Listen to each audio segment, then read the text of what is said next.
Kia ora, I'm Nathan Penny. Well, we had a welcome lift in global dairy prices over September. Indeed, over the 2 September auctions, we saw overall prices up 7.4% and we saw whole milk powder prices jump 10.1%.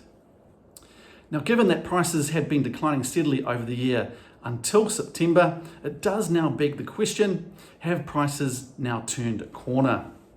And a second question may be also, are the Chinese buyers back on deck, so to speak?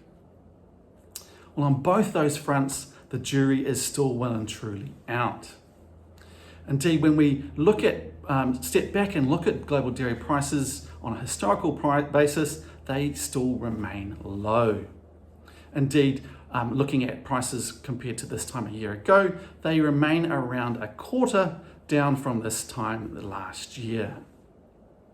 Secondly, when we look at where the buyers came from over the September auctions, there was no material change in the number of Chinese buyers. In fact, the only real change was in the buyers from the Middle East. More of them came back to the market, and perhaps they were lured back to the market on the basis of the very low prices on offer.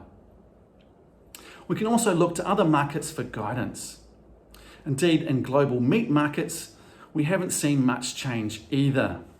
For example, lamb flat prices and mutton prices, two markets which are big in China, those prices haven't changed materially over September.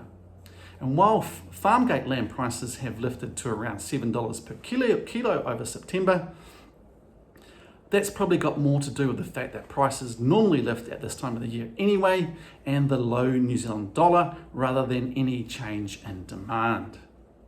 So stepping back and thinking to our view for global meat and dairy markets over the next year or so, we don't expect to see any material improvement in demand and therefore global meat and dairy prices until very late this year, or more likely in the new year. Talk to you next time. Ka kite anō.